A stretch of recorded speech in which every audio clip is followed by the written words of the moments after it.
اعوذ باللہ من الشیطان الرجیم بسم اللہ الرحمن الرحیم قل من یکلؤکم باللیل والنہار من الرحمن بل هم عن ذکر ربهم معرضون۔ اے نبی صلی اللہ علیہ وسلم کہہ دیجئے کہ تم کو دن و رات میں مشکلات سے کون محفوظ رکھتا ہے رحمان کے علاوہ؟ حقیقت یہ ہے کہ وہ اپنے رب کے ذکر سے اعراض کرتے ہیں۔ اللہ تعالیٰ نے اپنے نبی محمد مصطفیٰ صلی اللہ علیہ وسلم کے ذریعے مشرکین سے یہ سوال کر رہا ہے کہ اللہ تعالیٰ کی ذات کو چھوڑ کر ایسا کون ہے جو تمہاری حفاظت کرتا ہے اور تم کو مصائب، مشکلات اور پریشانیوں سے بچاتا ہے؟ کہ اللہ تعالیٰ یہاں ہر انسان کو اس بات کی طرف توجہ دلا رہا ہے کہ یہ زندگی کلفتوں اور پریشانیوں اور خطرات کی زندگی ہے۔ اگر کوئی آدمی اس زندگی پر غور کرے تو یہ زندگی ہر وقت خطرات میں گھری ہوئی ہے، لیکن اللہ تعالیٰ کی مدد کی وجہ سے امن کے ساتھ کام ہو رہا ہے اور سلامتی کے ساتھ لوگ زندگی گزار رہے ہیں۔ اس لیے کہ اللہ تعالیٰ نے اس دنیا کی زندگی میں یہ معاملہ کیا ہے کہ مومن ہو یا کافر دونوں کو سہولتیں ملے گی۔ اللہ تعالیٰ نے ان دونوں کو وہ ساری چیزیں دے گا جن کی دنیا میں ضرورت ہوتی ہے۔ یہی وجہ ہے کہ سارا نظام سکون کے ساتھ چل رہا ہے، ورنہ اگر غور کیا جائے تو ایک چیز خطرہ کی ہے۔ یوں بھی ہم اور آپ دیکھتے ہیں کہ سڑکوں پر چلنا خطرہ سے خالی نہیں، دریاؤں میں نہانا خطرہ سے خالی نہیں، راتوں میں چلنا خطرہ ہے۔ غرض کے کتنے ایسے خطرات ہیں جن سے انسان ہر وقت گھرا ہوا ہے۔ ممکن ہے کہ کہیں کسی کے بستر کے پاس رات میں سانپ نکل آئے، اس بات کی کیا گارنٹی ہے کہ کہیں سانپ نہیں نکل سکتا؟ اس طرح سڑک پر حادثہ ہو جائے تو کیا گارنٹی ہے کہ حادثہ نہ ہو؟ جبکہ گاڑیاں اس طرح مل کر نکلتی ہے کہ اگر ذرا بھی ڈرائیور کا دماغ بہک جائے تو پوری گاڑی صاف ہو جائے۔ اس طرح کتنے ایسے مواقع ہوتے ہیں جہاں آدمی کا پیر پھسل سکتا ہے، اور اگر پیر ذرا بھی ٹیڑھا ہو جاتا ہے تو آدمی گر جاتا ہے، اور گرنے میں بعض مرتبہ ایسی چوٹ لگتی ہے کہ وہیں حادثہ ہو جاتا ہے۔ کتنے حادثہ ایسے ہیں جو صرف گرنے سے ہو گئے۔ تو اگر آپ خطرات کو دیکھیں تو معلوم ہوگا کہ یہ زندگی خطرات سے بالکل بھری ہوئی ہے۔ قدم قدم لوگ امن کے ساتھ کیوں رہ رہے ہیں؟ کون ہے جو ان کی حفاظت کرتا ہے؟ یا پھر انسان خود اس لائق بن گیا ہے کہ وہ اپنی حفاظت کر سکے؟ ایسا نہیں ہے، بلکہ انسان کتنے ہی انتظامات کرے تب بھی وہ خطرے سے باہر نہیں ہے۔ اس لیے اللہ تعالیٰ نے یہ معلوم کیا ہے کہ اے نبی ان سے پوچھئے کہ تمہیں جو راحت مل رہی ہے، تمہاری جو حفاظت ہو رہی ہے، یہ کون کرتا ہے؟ تم رحمان یعنی اللہ کے مخالف ہو، رحمان کے لفظ کے حوالے سے تم مخالفت کرتے ہو، پھر کون ہے تمہاری حفاظت کرتا ہے؟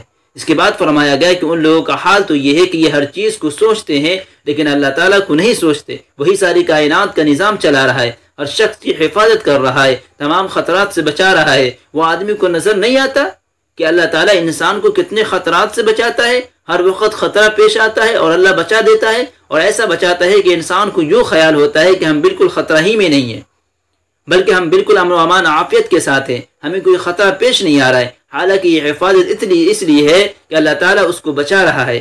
اسی کے متعلق کہا گیا ہے کہ یہ کیوں ذہن میں نہیں آتا ہے کہ ہمیں اللہ تعالیٰ بچاتا ہے، جبکہ ہم دیکھ رہے ہیں کہ خطرات اتنا زیادہ ہیں جن سے بچنا مشکل ہے۔ کبھی کبھی وہ خطرات پیش بھی آ جاتے ہیں جن سے اللہ تعالیٰ یہ دکھا دیتا ہے کہ آدمی خود کتنے پانی میں ہے اور اس کی کیا قدرت ہے۔ اگر کسی کے سر میں درد شروع ہو جائے تو بعض وقت آدمی ہر طرح کا علاج کرنے کو تیار ہو جاتا ہے اور درد پر قابو نہیں پاتا۔ اس سے اندازہ لگایا جا سکتا ہے کہ سب کچھ اللہ تعالیٰ کی حفاظت ہی سے ہوتا ہے۔ اس لیے فرمایا گیا کہ اصل بات یہ ہے کہ یہ لوگ ہر بات سوچیں گے لیکن یہ نہیں سوچیں گے کہ اللہ تعالیٰ کو یاد کرے اور اس کا شکر ادا کرے۔ وہ ہماری حفاظت کرتا ہے، وہی نظام چلا رہا ہے، ورنہ یہ نظام خود ہی ٹوٹ پھوٹ جائے گا۔ نظام دو طرح کے ہیں، ایک سیاسی نظام اور دوسرا تمدنی نظام ہے۔ اگر اللہ تعالیٰ ان کی حفاظت نہ کرے تو یہ سب خود ٹوٹ پھوٹ کر ختم ہو جائیں گے۔ ٹرینیں بڑی تیز رفتار سے پٹری پر چلتی ہے، اسٹیشنوں سے گزرتی ہے، اگر ذرہ برابر پٹری سے پہیا اٹھ جائے تو پٹری سے ہٹتے ہی پوری گاڑی حادثہ کا شکار ہو جائے گی۔ لیکن یہ حادثہ کیوں نہیں ہوتا ہے جبکہ لاکھوں گاڑیاں ہر وقت چل رہی ہے اور ایسے لاکھوں مواقع آ رہے ہیں، مگر ایسا نہیں ہو رہا ہے کہ یوں ہی اتفاقی بات نہیں ہے۔ انسان خود ڈرائیور کی شکل میں کیا کر سکتا ہے، بلکہ یہ سب اللہ تعالیٰ کی طرف سے حفاظتی نظام ہے۔ لیکن آدمی یہ نہیں سوچتا کہ یہ سارا نظام اللہ تعالیٰ ہی چلا رہا ہے اور ہم کو خطرات سے وہی بچا رہا ہے۔ بعض مرتبہ ایسے خطرات پیش آتے ہیں کہ ان سے صاف اندازہ ہوتا ہے کہ بال برابر کا فرق ہو گیا ورنہ اس وقت حادثہ ہو جاتا۔ ہر شخص اپنی زندگی پر غور کرے تو اس کو 8-10 ایسے مواقع ضرور نظر آئیں گے کہ بال برابر کا فرق ہو گیا اور وہ بچ گیا۔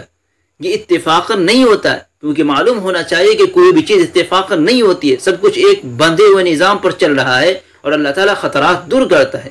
دن و رات میں جو بھی خطرات انسان کو پیش آتے رہتے ہیں انہیں سب سے محفوظ رکھتا ہے، مگر افسوس کی بات یہ ہے کہ مشرک لوگ اپنے رب کی یاد سے اعراض کرتے ہیں، اس سے گریز کرتے ہیں، اللہ تعالیٰ کے بارے میں نہیں سوچتے، اس کی طرف توجہ نہیں دلاتے۔ اللہ تعالیٰ ان کو بچا رہا ہے، اسی نے ان کی حفاظت دی ہے۔ دوسری جگہ اللہ تبارک و تعالیٰ کا ارشاد ہے ام لهم آلهة تمنعهم من دوننا لا يستطيعون نصر انفسهم ولا هم منا يصحبون، کیا وہ جو ان کے خدا ہے ان کو بچا سکتے ہیں ہمارے علاوہ؟ وہ تو خود اپنی ہی مدد نہیں کر سکتے اور نہ ہماری طرف سے ان کا ساتھ دیا جاتا ہے۔ فرمایا گیا کہ مشرکین نے جن کو خدا بنا رکھا ہے اور جن کی یہ پوجا کرتے ہیں، کیا وہ ان کو خطرات سے بچا سکتے ہیں؟ دیکھا تو یہ گیا ہے کہ وہ خود اپنی بھی مدد نہیں کر سکتے، دوسروں کی مدد کیا کریں گے؟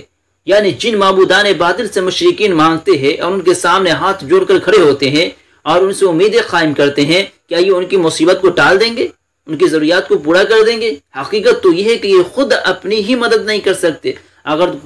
اگر خود ان پر کچھ مصیبت آ جائے تو یہ اس کو بھی نہیں ہٹا سکتے، یا اگر ان پر کوئی پتھر گر جائے تو یہ اس سے اپنے کو نہیں بچا سکتے۔ معلوم ہوا نہ تو یہ خود اپنی مدد کر سکتے ہیں اور نہ ہی ہماری مدد سے بے نیاز ہو سکتے، یعنی یہ بھی ہماری مدد پر چل رہے اور ہمارے تابع ہے۔